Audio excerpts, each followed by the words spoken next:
Alors, selon la dernière étude Xerfi, 95% des ingénieries font l'usage du BIM dans le cadre de leur projet et seulement 24% l'utilisent en tant qu'experts. Bonjour à toutes et à tous, bienvenue donc pour ce sixième épisode, donc ce sixième webinaire sur l'usage du BIM. Vous avez répondu encore une fois de plus, très nombreux, et on vous en remercie. On vous réserve aujourd'hui une session pas comme les autres, donc avec plusieurs surprises dont vous allez avoir l'occasion de découvrir. Je me présente, donc Loïc Langrand, je suis en charge du marketing clientèle pour Schneider Electric et je suis accompagné de mon fidèle acolyte Julien. Salut Julien. Bonjour, bonjour à tous. Donc très heureux d'être de nouveau avec vous pour l'heure qui vient. Alors Julien, je crois que tu n'es pas venu tout seul aujourd'hui, tu es venu avec un invité. Effectivement, aujourd'hui, nous avons convié pour ce sixième épisode Mehmet Yüksel de la société Alpi qui va se présenter. Bonjour à toutes et à tous. Donc je suis Mehmet Yüksel de la société Alpi, responsable produit des logiciels Caneco BIM et Caneco Implantation, et on va faire un petit tour d'horizon tout à l'heure sur des cas d'usage et donc faire un petit peu le point. Alors moi aussi, je suis pas venu tout seul, je suis venu également donc avec un invité surprise qui est d'habitude de l'autre côté de l'écran, donc comme vous téléspectateurs, donc un client bureau d'études de la société B3E. Bonjour Jérémy, bienvenue à toi. Bonjour à tous, merci pour l'invitation. Donc Jérémy Leroux, bureau d'études B3E ingénierie dans la région Rhône-Alpes. Donc je suis moi chargé d'affaires électricité dans un bureau d'études techniques. Alors bienvenue à toi et merci d'avoir répondu présent à notre invitation. Alors, l'agenda de ce webinaire, donc nous allons commencer par une introduction. Donc on va vous faire un récapitulatif des différents webinaires et de ce que vous pouvez retrouver. Nous aurons donc l'occasion d'avoir un témoignage client sur la pratique et l'usage du BIM dans son quotidien, donc avec Jérémy. Sera suivi d'une pépite présentée par Mehmet, donc la solution Caneco BIM. Sera suivi par Julien des nouveautés Autodesk. Je vous présenterai également la nouveauté Schneider Electric très attendue et nous finirons par une session de questions-réponses. N'hésitez pas tout au long de ce webinaire à poser vos questions en ligne afin qu'on puisse répondre à la fin de cette session à l'ensemble de vos questions. Alors tout d'abord, donc petite introduction. Donc Schneider Electric et Autodesk collaborent ensemble depuis 2013 pour améliorer les pratiques de gestion de cycle de vie des bâtiments, développer le lot électrique dans les projets BIM, concevoir des bâtiments plus smart et permettre le développement de nouveaux services. Pour ce sixième épisode, nous avons souhaité intégrer la société Alpi par rapport à son savoir-faire dans le calcul électrique et également donc d'avoir un véritable retour client donc avec Jérémy de la société B3E. Jérémy, place à toi. Alors, pour faire une petite présentation sommaire de l'entreprise, B3E Ingénierie, c'est une présence dans la région Rhône-Alpes depuis plus de 20 ans. On est actuellement composé d'une équipe de 5 personnes. On travaille dans tous les domaines d'activité, quelle que soit sa composition. Et notre principale force de travail aujourd'hui, c'est de travailler toute conception confondue sur une méthode BIM sur l'ensemble de nos projets, de la conception APS jusqu'à la phase exécution, réception de nos projets. Voilà. Alors, tu as un usage qui n'est pas forcément commun, tu vas assez loin dans les maquettes. Est-ce que tu peux nous en dire un peu plus ? Eh ben, alors aujourd'hui, on essaye d'être au plus précis dès les premières phases de projet pour pouvoir avoir un gain de temps et une maîtrise parfaite de nos projets en exécution. Alors, allez, on va dire que tu as une petite centaine de projets à ton actif. Je crois que tu n'es pas venu là les mains vides. Est-ce que tu peux nous en dire un peu plus sur des projets que tu as pu réaliser ? Après, c'est par exemple, on a. Allez. Alors, effectivement, donc nous avons réalisé donc avec Autodesk donc six webinaires. Donc le premier donc qui était sur la création du lot électrique courant fort en phase APS et APD. Nous avons suivi donc le 15 mai 2018 donc avec le BIM lot courant fort en réponse DCE. Nous avons fait après donc un autre épisode sur les courants faibles et notamment on a parlé du zoning par rapport au SSI. Également, donc, nous avons fait le BIM low courant faible en phase DCE. Un dernier webinaire donc, en mars de cette année donc, sur l'enrichissement de la maquette numérique et notamment on a accentué beaucoup plus avec Julien sur la partie exploitation. Et donc aujourd'hui, le BIM avec les nouveaux usages dans le lot courant fort. Alors Jérémy, tu as eu l'occasion de participer à ces 5 webinaires. Est-ce que tu peux faire un retour aux différents spectateurs sur ces différents webinaires? Qu'est-ce que ça t'a permis dans ton quotidien de bureau d'études?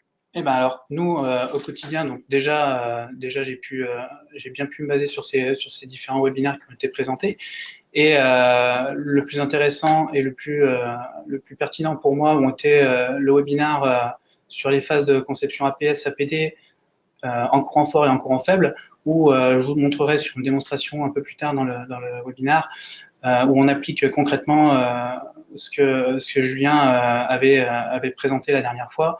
Donc dans mon cas, moi, j'explique sommairement quelques maquettages de locaux techniques pour la version courant fort et je fais une présentation d'un projet en coordination SSI sur la même maquette numérique. Donc on verra qu'aujourd'hui, oui, c'est du concret, c'est faisable et c'est réalisable en chantier aujourd'hui. Merci pour ce retour. Alors, comme je disais tout à l'heure, donc tu as à peu près une centaine de projets à réaliser en maquette BIM. Voilà. Tu n'es pas venu les mains vides, hein, tu nous as amené quelques références. On peut regarder ça ensemble? Eh bien, allez. Donc, on a réalisé là pour cette année un hôtel 4 étoiles d'environ 93 chambres pour Marriott. Donc une conception full BIM au niveau de la maîtrise d'œuvre.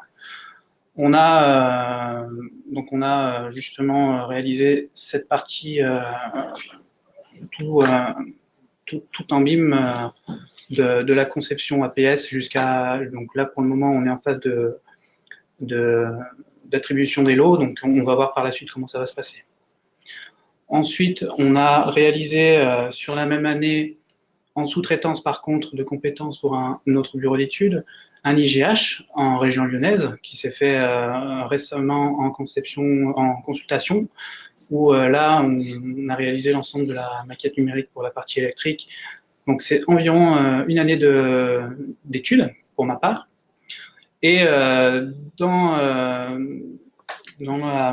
65 000 m², hein, ça cause. Hein. Ouais, ça commence à être. Belle référence. C'est des beaux projets intéressants qu'on ne fait pas tous les jours, c'est sûr. Et tu fais des projets aussi plus petits, hein? Après, on va revenir sur des projets de plus petite taille, mais aujourd'hui, on a une vraie demande au sein de nos bailleurs sociaux locaux qui demandent donc justement de la maquette, un processus BIM dans leur conception jusqu'à eux l'exploitation. Ils ont besoin d'être accompagnés à ce niveau-là. Donc c'est pour ça qu'aujourd'hui on sait répondre à leurs demandes. Donc là aujourd'hui c'est des projets qui sont en phase de test. On va voir la transmission des maquettes avec les entreprises pour pouvoir les accompagner jusqu'à la réception et à l'exploitation derrière du patrimoine du bailleur social. Alors, je crois que du coup, pour montrer aussi du concret, hein, tu as parlé de concret tout à l'heure, hein, voilà. Tu nous as préparé une petite vidéo d'un projet. Donc là, je vais vous présenter l'hôtel sur la première référence. Donc, sur la première partie, on aperçoit la partie structure en collaboration avec un bureau structure de la région Rhône-Alpes. Avec derrière la partie économie, qui est un économiste qui travaille sur Québec. On a également, donc ça c'est notre partie qui nous intéresse le plus, la partie des lots techniques. Donc on aperçoit la partie CVC et la partie nous qui nous intéresse le plus, c'est la partie ELEC. Pour terminer jusqu'à un visuel et un dimensionnement de maquettage de locaux techniques. Voilà. Donc, comme je vous l'ai expliqué tout à l'heure, l'usage au quotidien, c'est de permettre de dimensionner et de maqueter des locaux techniques de façon fiable et précise, en incluant toutes les contraintes techniques liées à la structure du bâtiment.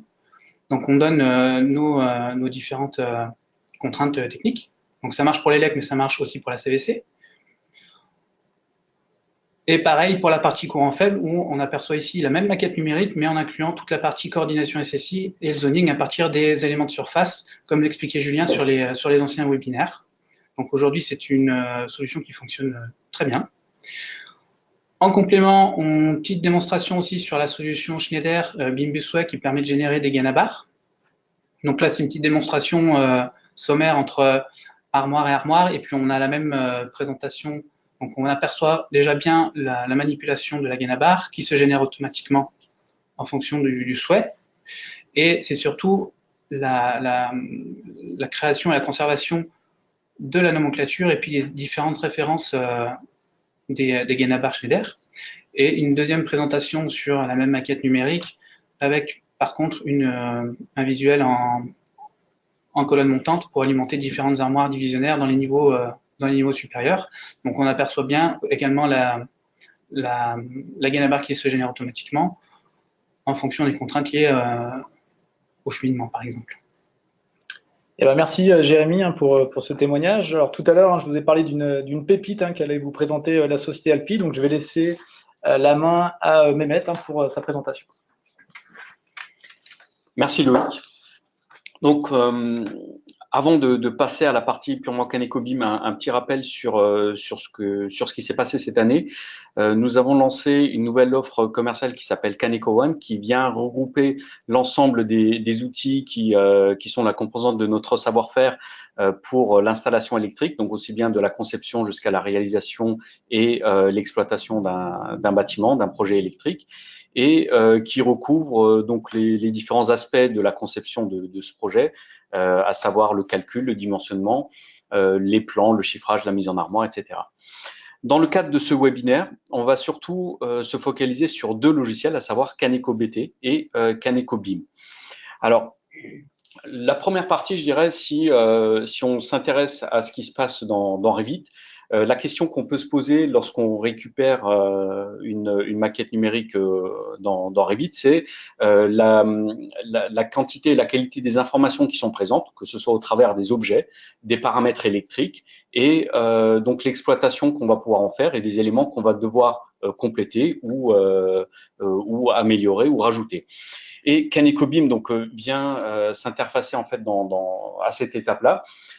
Pour apporter soit une analyse au niveau des objets, si les connecteurs sont présents ou pas, si les omniclasses ont été identifiés. Donc le CanecoBIM vous aide sur cet aspect pour pouvoir venir compléter les objets présents ou tout simplement au travers d'un gestionnaire de bibliothèque gérer dans la maquette Revit des objets qui seraient issus de Revit ou d'autres sources ou même ceux qui sont fournis avec le logiciel.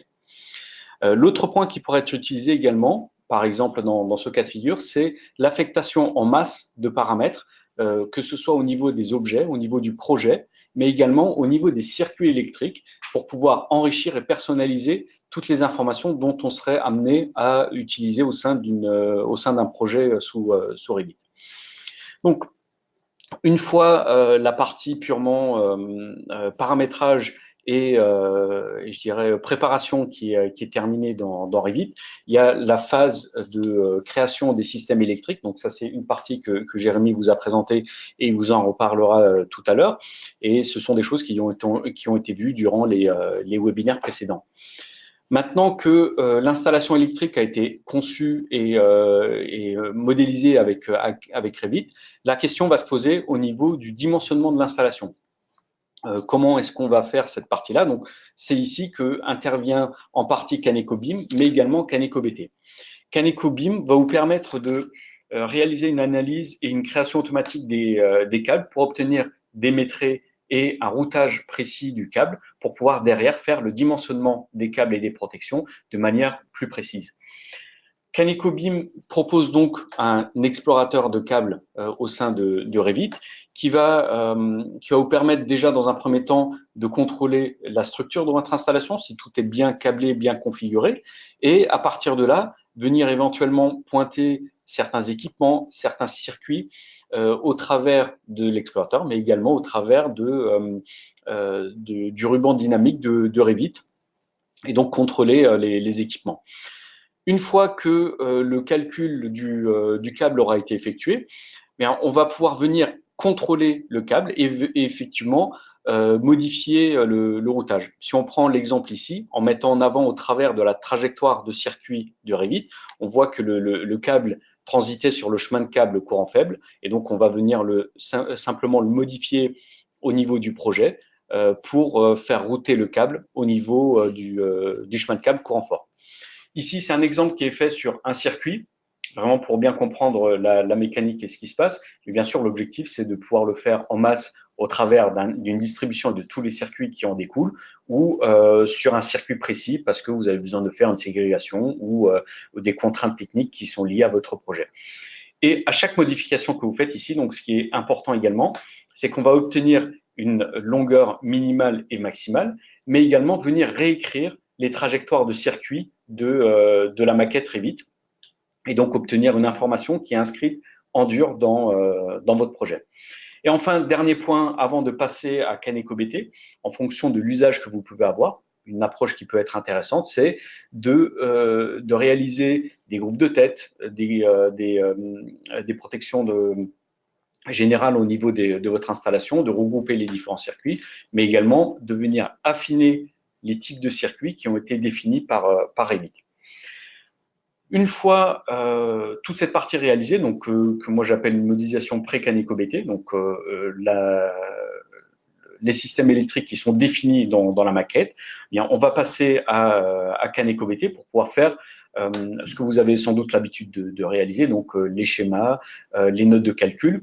Et ce qui va nous intéresser ici, c'est que tout le travail que vous avez fait au niveau de la maquette Revit va être récupéré automatiquement dans CanecoBT et toute l'installation électrique est modélisée, générée automatiquement avec les bons repères de circuit, avec les bonnes longueurs, les bonnes consommations et la structure complète de votre installation. Ça, c'est très important. Il vous reste, j'ai envie de dire, juste la partie calcul. Donc, on pourrait s'arrêter là et faire un calcul rapide avec CanecoBT qui permet donc de dimensionner les câbles et les protections de manière économique. Mais l'intérêt ici, c'est quand même d'aller un peu plus loin et de venir choisir l'appareil si c'est nécessaire, d'effectuer un bilan de puissance, un équilibrage des phases et ensuite associer à la partie schéma de notre installation et donc aboutir à une documentation. Donc, je laisse le logiciel finir le dimensionnement automatique de mon installation électrique et à partir de là, on va pouvoir passer au schéma d'armoire. Alors, dans les schémas d'armoire, on va pouvoir compléter, j'ai envie de dire, les schémas avec soit des éléments de symboles graphiques, mais également en allant piocher au niveau des catalogues constructeurs. Là, donc, j'utilise ici des compteurs d'énergie que je place graphiquement et après, je vais les définir au travers d'un catalogue, ce qui va me permettre, dans cet exemple-là, mais également dans toute l'installation, dans tout mon projet avec l'appareillage, de choisir un appareil de protection, un équipement, ses accessoires, définir une désignation, une référence et un prix, donc une nomenclature chiffrée de l'installation. En allant plus loin, donc la possibilité de modifier l'ensemble des repères du projet, que ce soit au niveau des circuits, au niveau des récepteurs ou autres, et pouvoir mettre à jour la maquette avec ce que vous avez pu définir dans CanecoBT. Mais c'est également une partie qui peut être faite dans Revit. Julien vous en parlera tout à l'heure pour pouvoir harmoniser les échanges et les différents documents. Et au final, CanecoBT donc, va vous permettre de produire une documentation qui est personnalisable au niveau du nombre et de l'organisation interne des documents. Donc les schémas d'armoire, les schémas les unifilaires, toutes sortes de nomenclatures de matériel, de câbles, etc. Et les notes de calcul. Et enfin, les courbes de sélectivité, les courbes de coordination protection câble, tout ce qui va vous permettre de venir alimenter soit les demandes que vous pouvez avoir, les documents que vous êtes amenés à fournir, que ce soit pour votre client ou pour les organismes de contrôle. Et enfin, une fois toute l'étude CanecoBT réalisée, l'objectif va être de réalimenter la maquette avec l'ensemble des résultats, que ce soit les documents qui sont fournis au niveau des feuilles de dessin du projet Revit, mais également les résultats directement au niveau des propriétés des circuits, par exemple, ou de venir remplir directement, automatiquement, les étiquettes de vos circuits, avec cette fois-ci les résultats qui sont associés à une note de calcul et également les informations, donc ce que je vous disais tout à l'heure, les différentes longueurs de câbles, les équipements, etc. Une dernière étape qui est également possible, et je laisserai la main après, c'est qu'on a vu un certain processus de travail, mais il est également possible de venir travailler en parallèle dans CanecoBT en rajoutant par exemple des circuits de réserve, des nouvelles distributions qu'on va venir raccorder et créer dans la maquette.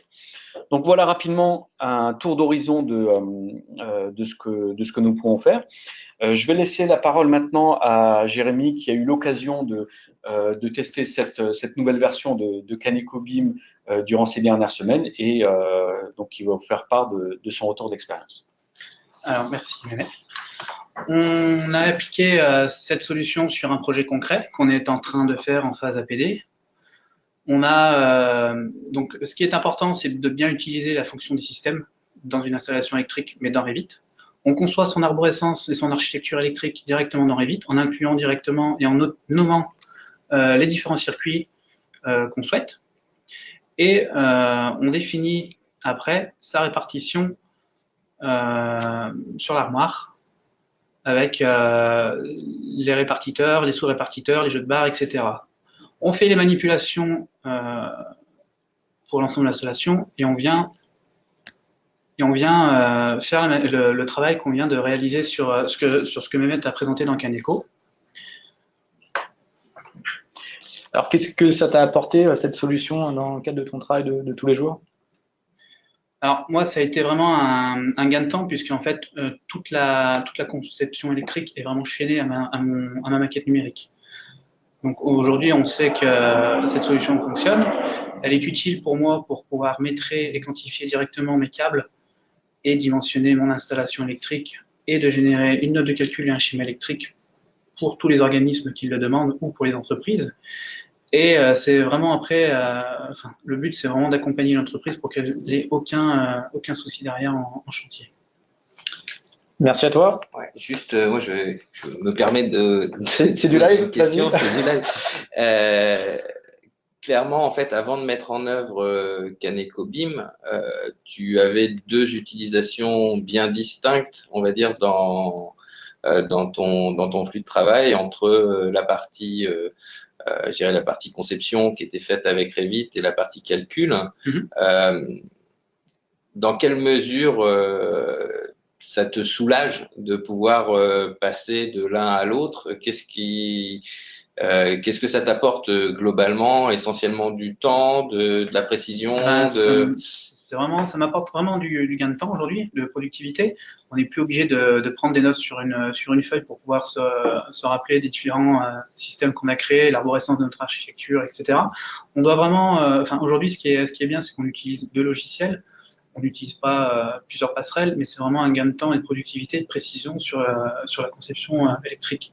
On arrive aujourd'hui à maintenir un bilan de puissance assez fiable sur les premières phases de projet, en utilisant forcément des ratios au début, mais en complétant petit à petit avec des terminaux, en dimensionnant avec CanecoBeam. Donc aujourd'hui, c'est un réel gain de temps et c'est surtout un gain de temps pour tout le monde dans le chantier, parce qu'on maîtrise également cette installation en chantier jusqu'à la réception du projet. Et est-ce que ça t'évite de la ressaisie ou disons qu'avant de mettre en œuvre ça, est-ce que tu étais confronté parfois à des erreurs de ressaisie d'un logiciel à l'autre ou vous aviez on va dire un cadre suffisamment strict pour éviter ce genre de problème? Vous aviez peut-être des procédures qui évitaient ça? Ça demandait peut-être plus d'attention. Ça demandait plus d'attention. Après, une mise à jour de puissance, ça arrive sur un projet. Une machine qui double de puissance, on ne pouvait pas forcément l'anticiper sur les premières phases. On a plus de besoins. Il y a un client qui a besoin de rajouter quelques équipements supplémentaires. Aujourd'hui, on est capable de l'ajouter en modifiant une simple puissance, puis de mettre à jour directement notre maquette, puis de l'exporter directement via Caneco, sans devoir redimensionner au préalable notre installation. Donc c'est la mise à jour et l'actualisation de l'installation électrique qui est fiable après derrière et qui permet de vraiment gagner du temps. Ok, ben merci. Merci à toi, Jérémy. Alors, Julien, je crois que tu avais envie de parler, donc ouais, ça va être à ton tour. Alors, moi, je vais vous parler effectivement des nouveautés de cette année. Une fois n'est pas coutume, ça va pas forcément être centré sur la partie électrique, mais plus sur ce que Revit MEP globalement met en œuvre aujourd'hui, pour vous donner un petit peu envie sur ce qui adviendra bientôt. Alors, pour rappel, on en avait déjà parlé dans un webinaire précédent. Tout ce qui constitue la feuille de route de Revit et qui regroupe donc les développements en cours, ceux qui viennent d'être livrés, donc les nouveautés en gros, et ce qui arrivera par la suite. On retrouve tout ça sur un blog qui s'appelle Revit Public Roadmap. C'est très simple à trouver, hein. Vous tapez juste Revit Roadmap dans Google et il vous le sort direct. Globalement, on s'est regroupé en trois catégories distinctes et des codes couleurs. Donc, ce qui est en vert, c'est ce qui a été livré déjà, donc ce qui a été fait, et ce qui est en bleu, c'est ce qui est en cours de préparation. Et on a le petit symbole d'étoile qui correspond en fait à des fonctionnalités qui sont développées à partir des demandes spécifiques des clients. C'est-à-dire, nos équipes de développement vont piocher sur le site Revit Ideas, que pareil, vous pouvez trouver via Google assez facilement. On vient chercher en fait ce que proposent nos clients pour développer les fonctions. Et en particulier, là, alors je sais pas si on voit la souris, ouais, hop. Au milieu, là, vous voyez qu'il y a quelque chose qui va arriver. Alors, il aurait pu y avoir une petite étoile parce que je connais beaucoup de clients qui le réclament. Mais bon, on l'avait un peu anticipé, donc c'est pour ça qu'il fait pas partie de cette catégorie. Toujours est-il que ce qui va pas tarder à arriver, c'est ce qu'on appelle la globalisation de la façon de nommer les circuits. En gros, on a bien conscience qu'aujourd'hui Revit est très strict et très on va dire et peu simple et peu personnalisable en termes de numérotation des circuits dans ce qui est proposé à l'heure actuelle. Vous avez vu tout à l'heure avec Mehmet que une des fonctions phares de Caneco BIM, c'est la possibilité de réimporter en masse des informations avec une syntaxe qui correspond effectivement aux choses qu'on utilise dans notre monde à nous, en France en particulier, en termes de numérotation de circuits, de repérage, etc. On est sur le point de finaliser la mise en œuvre en fait d'une fonctionnalité dans Revit qui permettra de rendre beaucoup plus flexible la numérotation des circuits. Et donc, alors, lorsque vous créerez vos circuits, vous pourrez directement les nommer correctement. Ce qui est par contre intéressant, en particulier pour des développeurs tiers comme Alpi, c'est qu'à partir du moment où Revit sera capable de supporter ce type de numérotation, ce type d'appellation, lorsque l'on réimportera depuis Caneco les informations, on pourra venir écrire directement dans le champ circuit électrique et non pas devoir créer un paramètre par ailleurs pour avoir la bonne numérotation. Donc tout ça, ça va clairement dans le bon sens. Donc ça, c'est quelque chose qui est en cours d'atterrissage, on va dire. Il y a eu dans la 2020.2 aussi une petite nouveauté que j'ai pas mentionné ici sur la façon de gérer le positionnement des circuits dans les nomenclatures de Revit. Bon, c'est une petite chose intéressante qui va pas révolutionner votre façon de travailler aujourd'hui, mais qui est toujours bonne à prendre.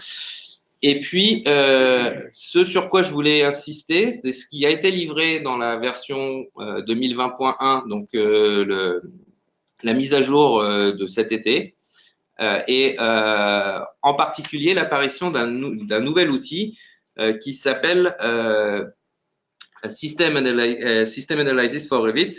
Donc, c'est l'analyse de système pour Revit qui apporte en fait deux fonctions clés que sont l'analyse de système et le dimensionnement et la définition de zone.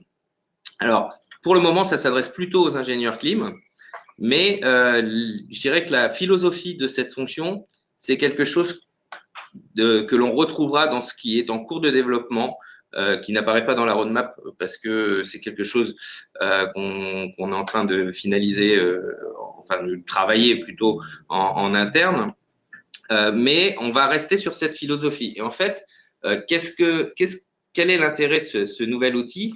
L'idée directrice, c'est clairement de proposer la capacité d'analyser et de dimensionner. Donc pour le lot CVC, c'est quelque chose de très important d'être capable de réaliser en fait des simulations thermiques en amont pour voir comment va se comporter le bâtiment en fonction des systèmes et des caractéristiques physiques du bâtiment.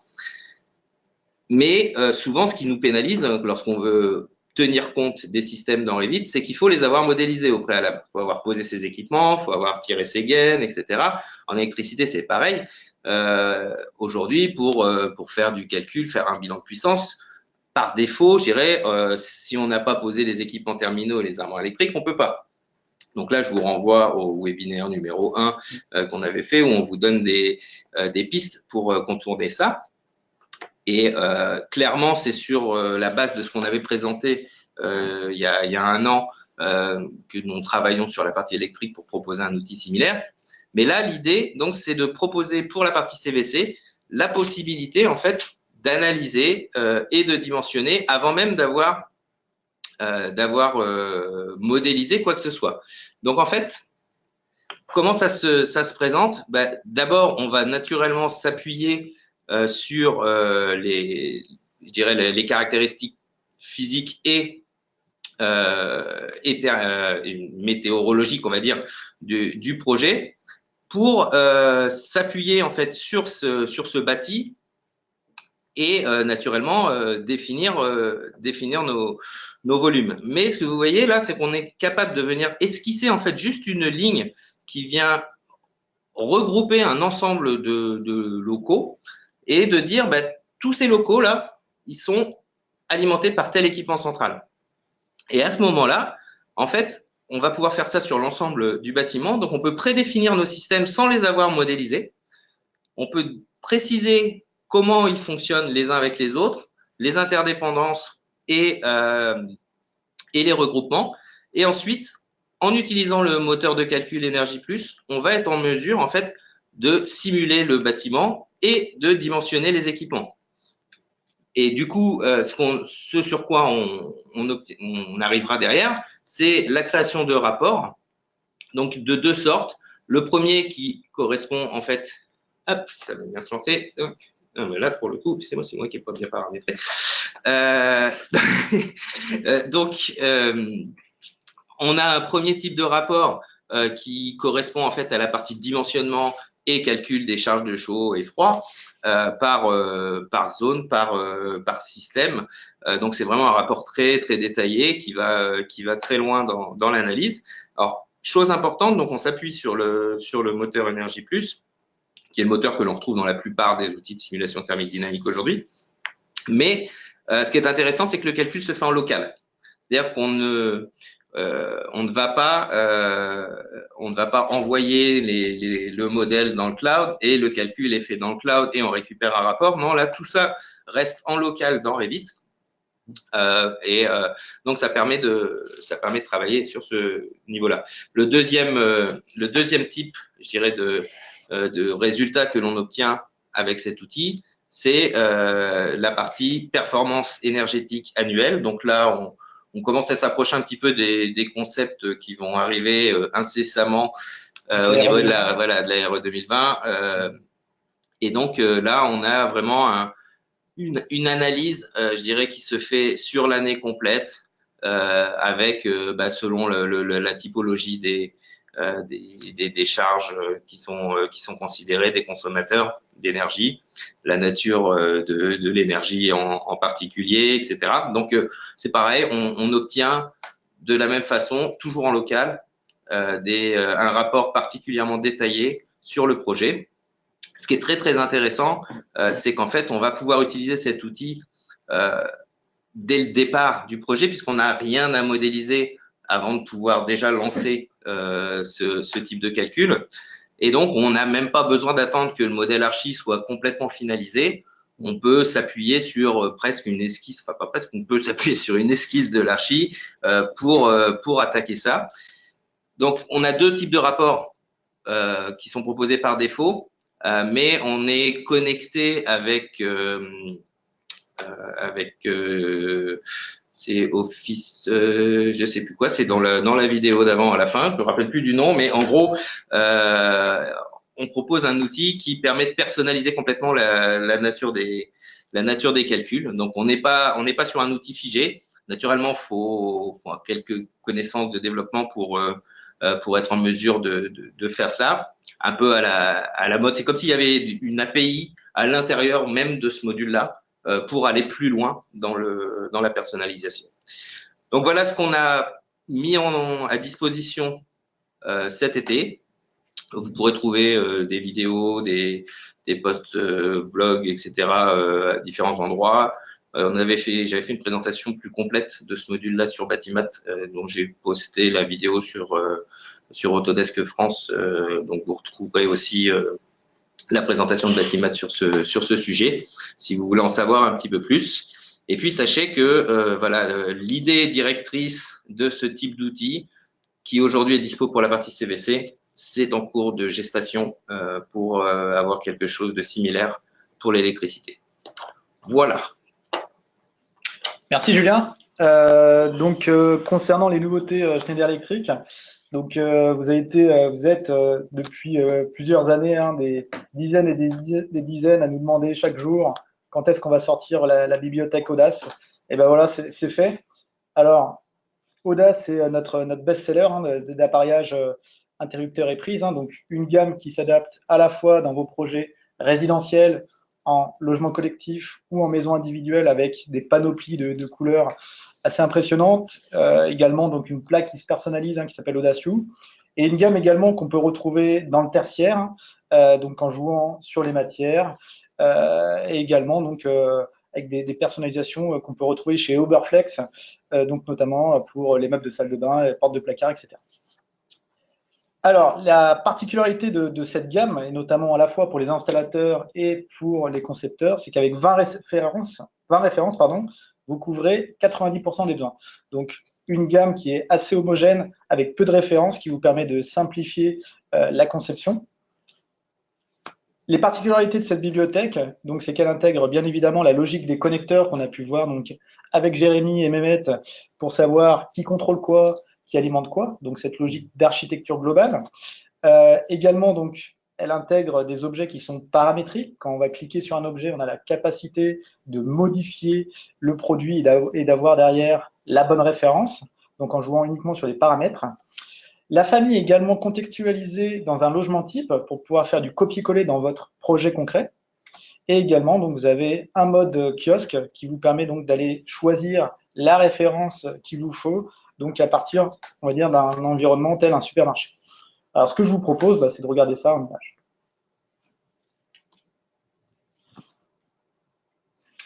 Donc là, on est dans Revit. Donc sur le côté, vous voyez donc les différents produits qui sont embarqués dans Revit. Comme on peut le voir, donc au-dessus, donc le produit est conceptualisé dans un logement type qu'on retrouve sur la droite. Donc dans le logement, on voit le niveau de détail de l'appareillage. Donc là, vous avez la finition donc en aluminium. Vous avez la possibilité donc à partir des paramètres de choisir une plaque multiposte ou de changer la couleur. Vous avez effectivement donc toutes les références qui sont embarquées. Donc voilà, c'est pas que du dessin, il y a toute cette logique de connecteurs, de fonctions physiques, etc. Donc là, en cliquant sur l'objet, on a la possibilité de changer le va-et-vient en bouton de volet roulant ou en variateur. Donc voilà, la possibilité d'avoir quelque chose de très flexible. Là, on est en mode plan, donc on a les symboles normalisés IEC, donc en mode 2D, et le mode kiosque qui vous permet de choisir le produit que vous souhaitez. Je vais trop vite. C'est comme en magasin. Donc voilà, c'est comme dans les magasins. Donc on retrouve les différentes fonctionnalités. Et pour finir, donc vous avez la nomenclature matérielle qui vous permet, dans le cadre, plutôt pour un installateur, donc d'avoir l'ensemble des références à l'issue du projet. Alors, nous arrivons donc à la fin de ce webinaire, hein, qui a été extrêmement dense. Donc, si vous voulez revoir ce webinaire, donc, vous avez la possibilité, via l'espace Schneider Electric, d'accéder donc aux différents webinaires. Donc, vous retrouvez donc cette présentation à l'issue de votre participation, donc avec le lien que vous retrouvez donc vers l'espace client, et donc pour retrouver l'ensemble des webinaires, donc les 5 précédents épisodes, donc sur votre droite, hein, donc vous avez accès à tous les webinaires. Également sur cet espace client, donc vous avez accès à des dossiers thématiques, hein, l'ARE 2020, le solaire, etc. Et également donc une multitude de cahiers des charges. Alors juste, si vous avez des collègues qui s'étaient inscrits et qui n'ont pas pu participer et assister, sachez que le fait d'être inscrit vous permet de recevoir un email vous invitant à revisionner lorsque la vidéo est prête le webinaire. Donc vous pouvez rassurer votre entourage qui s'est inscrit et qui n'avait malheureusement pas pu assister. Ils seront bien notifiés dès que la vidéo sera prête de pouvoir revisionner le webinaire en question. Alors, avant de passer à la session des questions-réponses, donc nous allons vous poser quelques questions. Donc, place à un petit sondage pour avoir quelques informations sur votre usage du BIM et également pour nous améliorer et vous proposer d'autres thématiques lors des prochaines sessions de webinaire que nous réaliserons sur 2020. Alors la première question, c'est pour permettre de mieux comprendre un petit peu qui assiste à ces webinaires et à quel type de métier vous avez. Donc on vous laisse encore quelques secondes pour répondre à cette question. Attendez 70% de votants. On y est presque. Voilà, merci. Pour votre information, c'est essentiellement de la maîtrise d'œuvre, je dirais, et de l'entreprise. Par contre, effectivement, les installateurs, hein, on voit de plus en plus, hein, le chiffre augmente, hein, tout à donc, fait. Qui prouve que le BIM est en train de passer un réel cap. Alors, ensuite, deuxième petite question, sur le webinaire en lui-même. Donc, est-ce que ça correspond effectivement à ce que vous attendiez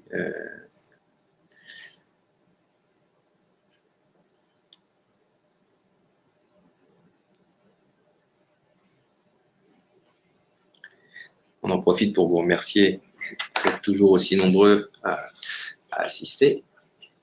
Oui.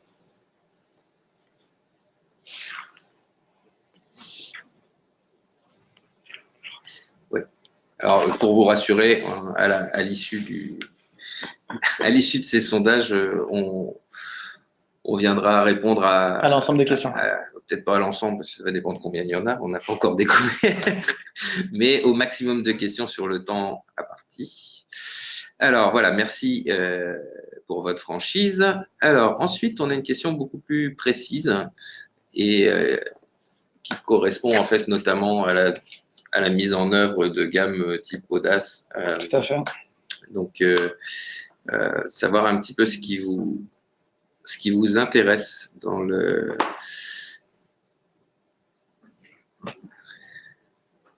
Donc là, c'est une question à choix multiple. Hein. Voilà. Donc l'intérêt, c'est de savoir, est-ce que vous voulez aller vraiment dans un niveau de détail dans le cadre de vos maquettes, telle la bibliothèque d'appareillage Audace. Alors on est désolé, sans doute il y avait plusieurs réponses qui vous auraient convenu. Le système ne vous permet pas de vous permettre de sélectionner plusieurs réponses. Donc répondez celle qui vous qui vous intéresse le plus, mais on comprend bien que vous auriez bien coché plusieurs cases. Voilà. Moi-même, personnellement, j'aurais bien coché quasiment toutes les cases. On voit que c'est assez. Donc voilà, c'est très très réparti, c'est assez rigolo, donc ce qui prouve bien que tout intéresse. Voilà. Alors, question suivante.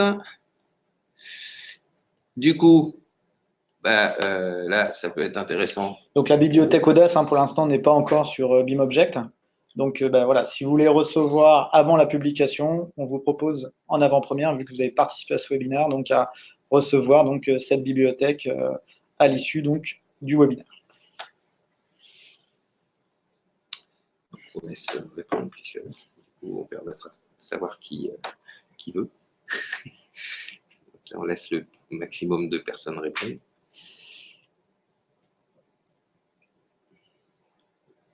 Voilà, ça ne progresse plus trop. OK.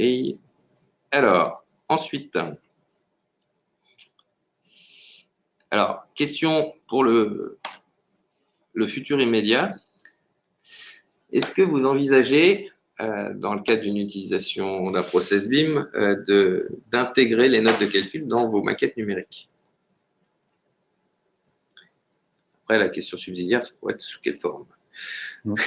Mais déjà, c'est intéressant de savoir. Suite au prochain webinaire. Mais déjà, c'est intéressant d'avoir ce premier retour.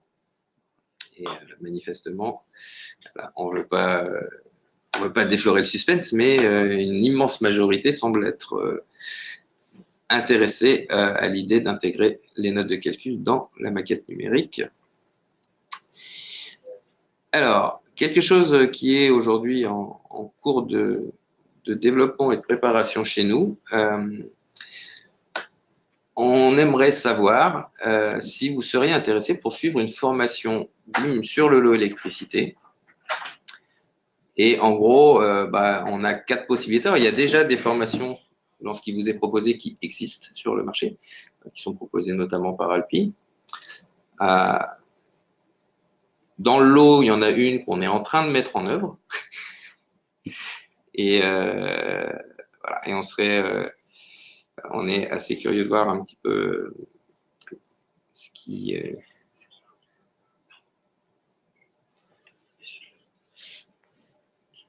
C'est connecté. Ça, c'est bien, tu peux l'enlever. Tu es dans l'organisation. Non.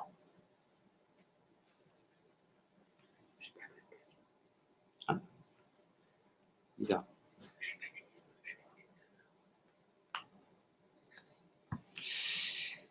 Ok, ben merci. Merci pour ces réponses. Alors, du coup, par rapport à ce qui vous a été présenté, est-ce que vous êtes intéressé pour recevoir des informations sur KanekoBIM? Il semblerait que oui. Surprenant. Ah, mais c'est.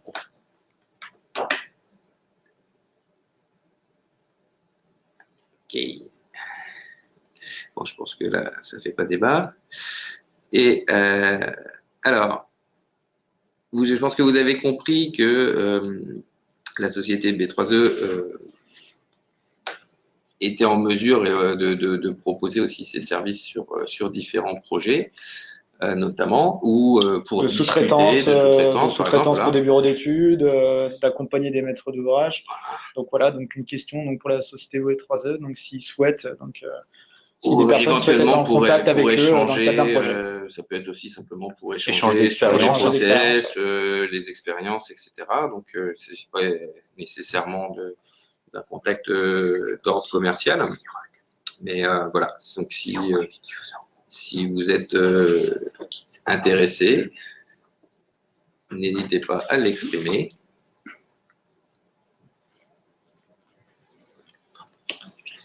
Et donc, dernière question. Ouais, je crois. Il en reste une, oui. Il en reste une. Voilà, après, on arrête de vous embêter. Après, c'est nous qui répondons à vos questions. Voilà. Alors, c'est une question qu'on retrouve à chacun de nos webinaires, mais c'est toujours intéressant. Voilà. Sur quelle proportion de vos projets travaillez-vous en BIM?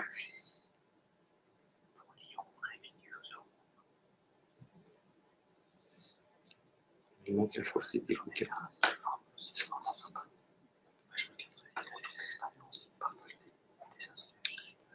Donc, on note quand même une évolution d'un webinaire à l'autre c'est que aujourd'hui, on a quasiment 50% des projets qui sont réalisés. Ouais, il y a 50% d'entre vous, plus exactement, qui réalisent au moins 10% de ces projets en BIM. Au-delà, c'est-à-dire qu'à partir de 30, de 10 à 100%. Donc, et on voit des 100% également, voilà. des personnes qui font tous leurs projets en BIM. Hein, c'est-à-dire que voilà, ça évolue, hein, sans aucune contestation. Donc voilà, merci pour ces réponses. Et on va passer à vos questions, du coup. Donc, c'est nous qui allons vous amener effectivement des réponses. Alors, qu'est-ce que j'ai fait, moi? Youps. Il est passé où? Tac. Ah, question. Ah, question. Tac. Essaie de le sortir là, avec la petite flèche. Clique juste dessus. Voilà. Donc, comme on le voit, c'est du live. Hein. Voilà. Hop. Oui, alors on ne nous entendait pas au début, c'est normal. C'est pour ça qu'on a recommencé. Je n'arrive pas à attraper la fenêtre pour l'agrandir. Ah, excusez-moi, c'est... Hop. Alors,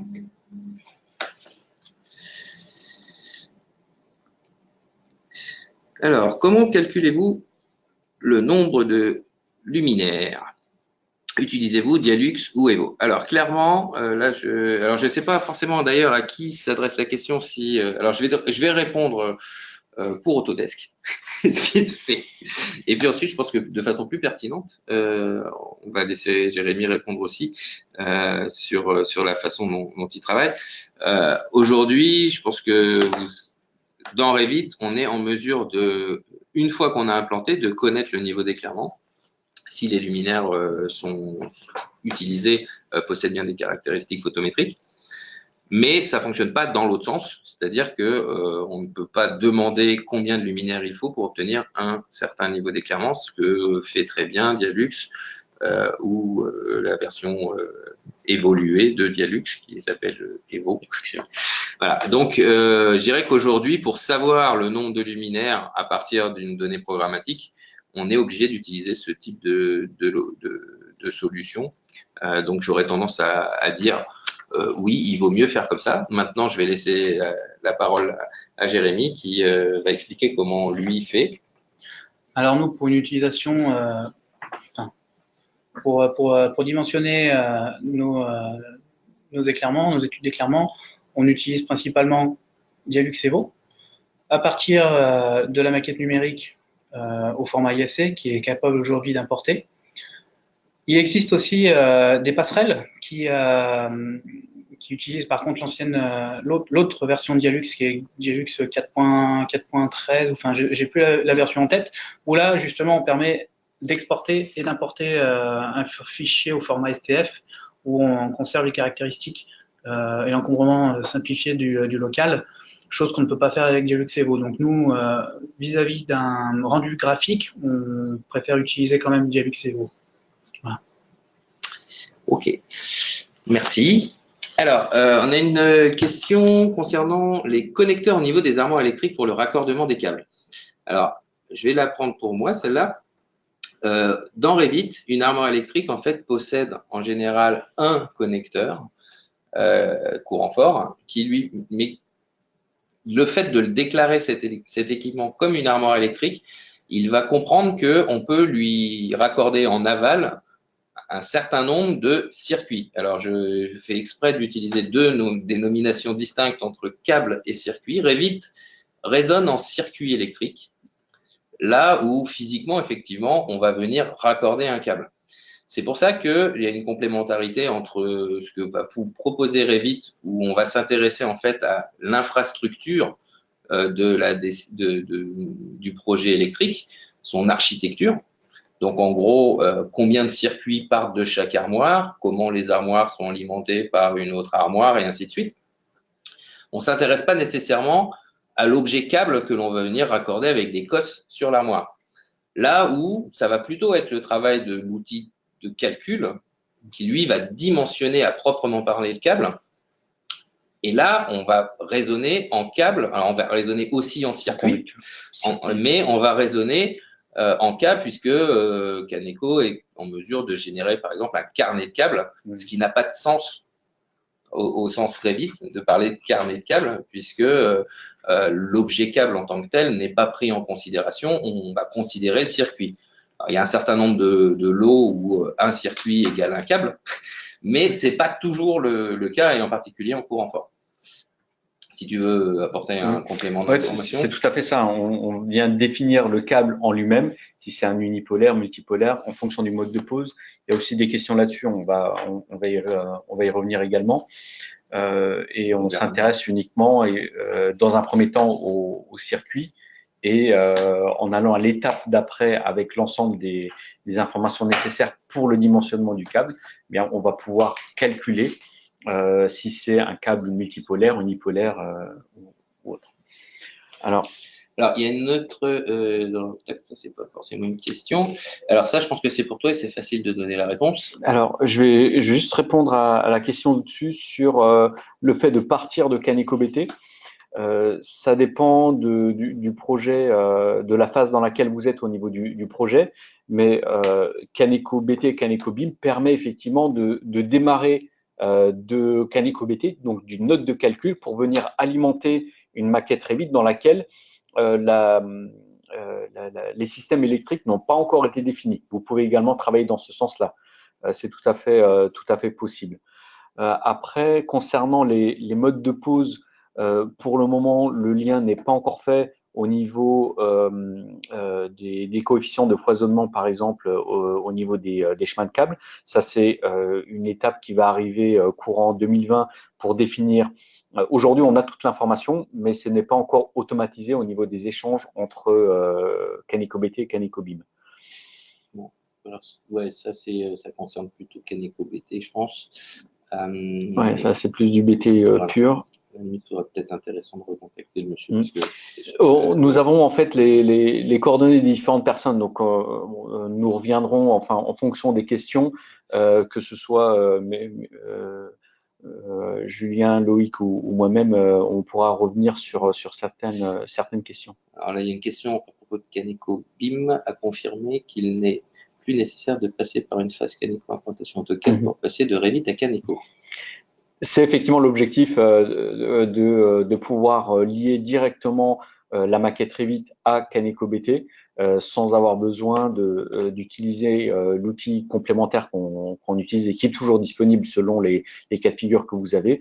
Donc de réaliser le routage du câble dans la maquette Revit et toutes les fonctions qui sont associées, donc le dimensionnement des chemins de câble, les carnets de coupe, carnets de tirage, etc. Donc il y a déjà un certain nombre de fonctions qui sont existantes et puis d'autres qui sont en cours de développement. On pourra reprendre contact pour vous présenter plus en détail ce qu'on est capable de faire et ce sur quoi on se dirige. Alors là, il y a une question qui correspond à la partie que j'ai présentée sur l'outil de calcul. Donc, on nous demande s'il est possible de réaliser un calcul via le moteur Energy Plus sans même avoir le modèle archi complet. Et donc, c'est-à-dire sans avoir la qualité des murs ou la composition des sols toits. Oui, c'est possible, sachant que, en fait, on va pouvoir utiliser cet outil à partir d'un modèle fait avec des masses, par exemple dans Revit.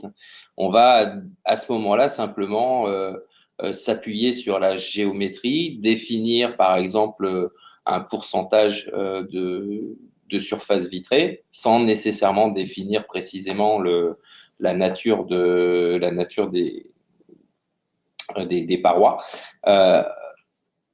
Si vous connaissez Revit, vous savez qu'on a la possibilité en fait d'aller sans avoir modélisé un vrai mur, d'aller appliquer malgré tout des caractéristiques sur une paroi. Donc oui, c'est possible. Je vous invite à visionner la présentation faite à Batimat là-dessus ou de regarder sur des blogs notamment anglophones.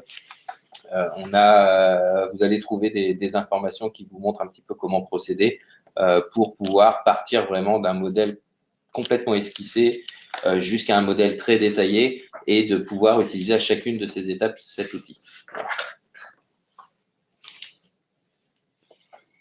Alors, la question, voilà, KanekoBeam permet d'implanter des nourrices en faux plancher dans les bureaux et de créer des circuits avec goulotte murale et passcable. Il y a une question sur ce que permet d'implanter KanekoBeam au niveau des nourrices en faux plancher, etc. Cette partie-là n'est pas, enfin, la partie purement famille d'objets, ceux que vous avez à disposition et comment vous les intégrez dans la maquette Revit est plus lié aux fonctions de Revit, mais également aux familles que vous auriez à disposition ou que vous auriez créées. Après, électriquement parlant, à partir du moment où cet objet est défini en tant que prise, interrupteur, luminaire ou tout autre équipement, il est pris en compte par KanekoBT, mais ce n'est KanekoBeam. Mais ce n'est pas KanekoBeam qui va permettre d'implanter ou de réaliser ce type d'objet dans ce contexte particulier.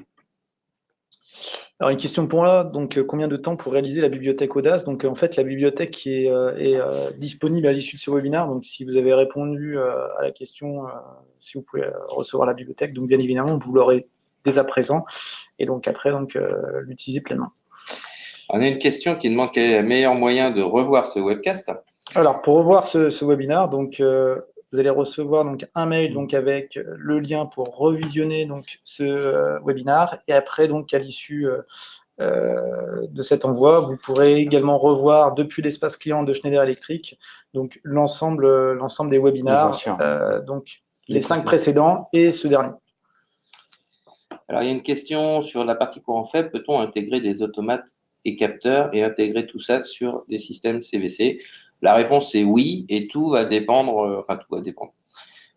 Il suffit, alors je mets des guillemets, on les voit pas, mais je vous jure, je mets des guillemets. Il suffit d'avoir les bons connecteurs sur les bonnes familles. C'est ce que s'efforce à faire Schneider dans les familles qu'il crée. Forcément, si vous avez un équipement qui est alimenté électriquement, il doit avoir un connecteur courant fort. Si il est commandé d'un point de vue régulation thermique, il doit avoir un connecteur courant faible qui soit paramétré sur la commande. Si il est repris en termes de report défaut, ce genre de choses sur une GTB, il doit avoir un troisième connecteur d'information. À partir du moment où l'équipement, que ce soit un équipement catégorisé comme électrique, catégorisé comme CVC, peu importe, à partir du moment où il est équipé des bons connecteurs, on va pouvoir les placer et les associer sur toutes les infrastructures auxquelles ils font partie. Je pense que de manière évidente, un équipement CVC qui va jouer un rôle de régulateur, bizarrement, on vient pas brancher juste un câble, ou alors si on branche un câble, c'est en fait il y a plein de paires à l'intérieur et on va brancher plusieurs paires qui vont chacune avoir un rôle. Donc, je dirais que dans l'absolu, chaque borne de connexion qu'on va retrouver sur une carte d'un équipement de régulation va correspondre à un type de circuit, un type de système dans Revit, et donc il va lui falloir un connecteur. Alors ça peut faire beaucoup de connecteurs sur un équipement qui est tout petit, mais au demeurant, c'est tout à fait possible. Il suffit juste de définir correctement. C'est souvent les fabricants qui proposent des solutions et des objets. C'est à nous après de les modifier, de les alimenter. C'est notre travail à nous de modifier les familles. Voilà. Alors notamment sur le webinaire numéro 4 et numéro 5, donc on avait présenté la gamme de régulateurs CVC. Donc vous avez l'occasion également de voir sur ces webinaires donc ces différentes familles de produits de régulateurs CVC. Alors, on a une autre question ici qui demande une comparaison entre les différents logiciels de calcul type KanekoBeam, BizBeam. Ça sans doute comme à chaque fois qu'il y a des solutions qui font des choses similaires, un jour ou l'autre, vous verrez apparaître des comparaisons. Je pense que c'est pas à Kaneko de faire un comparatif de son outil avec Lise ou à BBS de faire un... Voilà, je pense pas que ce soit non plus le rôle d'Autodesk de faire ce genre de choses. Je suis sûr qu'il y a des gens très compétents qui le feront, qui vous proposeront ce genre de choses. Aujourd'hui, j'ai pas connaissance de ces différences, donc je vous invite à vous rapprocher des différents éditeurs pour vous faire votre propre idée. On saura en tout cas vous dire ce qu'on sait faire et après, Voilà. vous serez juge. Ces familles, donc Philippe nous demande si ces familles sont conformes au PPBIM de l'AFNOR. Alors, ça dépend de quelle famille on parle. Celles qui sont fournies par Revit, je vous dirais non. Mais aujourd'hui, je pense que les familles que fournit Schneider, compte tenu de la présence assidue de Bruno Guillaumont en général dans ces Donc instances. effectivement, on participe dans les différentes instances et notamment on contribue donc à la charte, les différentes chartes BIM. Donc effectivement, l'objectif c'est que les familles que vous utilisez, donc les familles Schneider Electric, sont en conformité avec ces chartes. Alors, Caneco Implant pas encore intégré à Revit. Bah, c'est presque, on va dire. C'est en cours. Voilà. Enfin, il y a on va plutôt en parler en termes de fonctionnalité. Revit couvre déjà un certain nombre d'aspects métiers électriques, donc la création des systèmes électriques, la création des circuits, etc. Et Caneco BIM va venir apporter les différents éléments qui sont nécessaires pour réaliser un projet dans sa globalité. Et donc, les fonctions liées à Caneco Implantation, notamment ce que je vous ai montré durant le webinaire, la partie routage, cheminement, et les autres actions qui sont associées sont en cours de réalisation. Donc, ça suit son cours pour Monsieur Megdad, avec qui on avait déjà échangé. Alors, oui, on pourra vous envoyer le lien de la présentation. Il est en cours d'upload en fait sur le site Autodesk France. Donc vous retrouverez cette présentation. Je pourrais vous envoyer aussi des liens vers d'autres blogs qui parlent de cet outil drôlement bien aussi. Alors une question. Donc après Audace, donc à quand la bibliothèque Unica? Donc cette bibliothèque est disponible sur BIMobject. Donc c'est exactement la même configuration que la bibliothèque Audace, sauf qu'en plus la bibliothèque est conceptualisée dans un environnement de chambre d'hôpital, de bureau et de chambre d'hôtel et également de logement. Donc voilà, donc elle est disponible dès à présent sur BIMobject et à la limite on pourra vous la renvoyer également en même temps que la famille Audace si vous avez répondu. Alors ça, je ne sais pas si tu veux recontacter la personne ou répondre directement. Il y a une question sur Caneco BIM. Les personnes durant le sondage qui ont de toute façon exprimé un intérêt et un souhait d'être recontactées, on prendra contact, que ce soit moi ou avec mes collègues, pour discuter d'autres éventuels points qui resteraient à traiter. Alors, est-ce que Revit calcule le taux de remplissage de chemin de câble? Revit, non. Mais c'est une des fonctionnalités offertes par Caneco BIM sait le faire. Et on est en mesure de réaliser le taux de remplissage et donc d'éditer un carnet de coupe de chemin de câble. C'est pas encore disponible dans la version commercialisée avec Caneco One, mais ce sera dans la prochaine version. Alors, il y a une question sur la partie d'analyse de Revit à l'air est très intéressante, mais fonctionnerait-elle avec un import IFC plutôt qu'un Revit natif? Naturellement, oui, tout simplement, puisque ça fonctionne même à partir d'objets masse. Donc, il y a à partir du moment où en fait vous définissez simplement un cube sans utiliser des objets mûrs, machin, etc., et que vous êtes en mesure d'utiliser cet outil. De manière évidente, un import IFC sera nettement plus intelligent que ce genre d'outil. Et juste pour rappel, lorsqu'on fait un import IFC, en fait, Revit va convertir les éléments en objets Revit. Donc, des murs vont devenir des murs. Et donc, ça ne posera a priori pas de souci. Donc, la réponse est oui. Ensuite, bonjour, en parlant du fonctionnement de BIMELEC de Caneco BIM, où intervient Caneco Implantation? Ça, c'est pour toi. D'accord. Dans le cadre de la solution BIMELEC, la question qui a été posée, donc, c'est sur Caneco Implantation, à quel moment il intervient. Je dirais que ça va dépendre du type de projet et de l'avancée que vous avez au niveau de l'adoption d'un processus BIM dans votre entreprise et dans les projets que vous êtes amenés à traiter. Caneco Implantation peut être utilisé en tant qu'outil autonome sur environnement AutoCAD, également en lien avec Caneco BT. Et si vous voulez l'intégrer dans un processus BIMELEC, il viendra s'intercaler entre Caneco BIM et Kaneko BT, mais dès aujourd'hui, vous pouvez travailler directement avec Kaneko BIM dans Revit et Kaneko BT de l'autre côté. Donc ça va dépendre de ce que vous souhaitez faire. Alors, je crois qu'il y a une question pour B3E. Réalisez-vous des maquettes génériques ou référencées? Comment récupérez-vous les objets de manière générale, création d'objets ou téléchargement? Alors aujourd'hui, c'est principalement des modèles génériques, puisqu'on intervient à l'exécution, on intervient encore très peu. Il y a peu de demandes au sein des entreprises, donc pour le moment, c'est de la maquette générique. Le référencement, viendra plus tard sur des processus BIM liés aux bailleurs sociaux que je vous ai présentés tout à l'heure. Donc, c'est en cours de développement pour nous. Okay, merci. Donc, on va reprendre une dernière question. On va essayer de bien la choisir.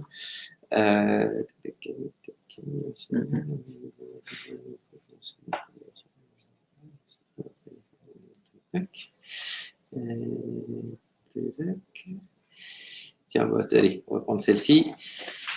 Donc, Alpi participe-t-il au développement d'objets dits génériques vierges de données constructeurs? D'accord. Alors, nous avons participé en fait à la première phase des objets dans le cadre du GIMELEC. Sur les 13 premiers objets qui ont été conçus, ont été réalisés par Alpi, qui sont disponibles sur la plateforme BIMenco en téléchargement et donc qui sont des objets plus sur un aspect technique. Donc, le visuel ne correspond pas forcément à un objet fabricant. L'objectif ici était de poser un cadre dans lequel on est amené à modéliser ces objets. Et donc, il y a la phase 2 qui a démarré cette année sur les différents objets réalisés dans le cadre du GIMELEC. Mais donc, pour répondre, oui, nous avons participé à la première phase et nous continuons à travailler de notre côté pour proposer encore d'autres objets génériques au travers de Kaneko BIM et donc proposer un cadre dans cette optique-là. Il y avait une Alors, levée, ou on répondra donc aux autres questions, hein, parce que l'heure tourne. On répondra donc aux différentes questions donc par mail hein, aux personnes donc, qui nous ont posé des questions. Donc, on tenait donc à vous remercier hein, donc pour votre présence. Si vous souhaitez nous contacter, vous avez la possibilité de nous contacter également directement via LinkedIn. Hein. Donc, vous retrouvez donc nos différents profils et vous aurez les liens sur la présentation. Donc, n'hésitez pas à nous contacter via LinkedIn. Également, donc les prochains rendez-vous, donc on vous donne dès à présent rendez-vous donc à BIMworld, donc le 31 mars et le 1er avril, hein, c'est pas un poisson. Donc sur le stand F38 pour Autodesk, le stand D48 pour Schneider Electric et le stand Alpi qui n'est pas encore défini non, à ce jour. On n'est pas agent secret de TripleX, c'est pas encore. Également, donc nous allons réaliser d'autres webinaires hein, sur l'année 2020. Donc les dates ne sont pas encore définies, mais bien évidemment, donc nous allons face à cet engouement refaire d'autres sessions. Donc nous tenons tous les quatre à vous remercier chaleureusement pour votre présence. Donc, merci à vous. Hein. Merci. Et à très bientôt donc pour un nouvel épisode. Merci. Au revoir. Au revoir.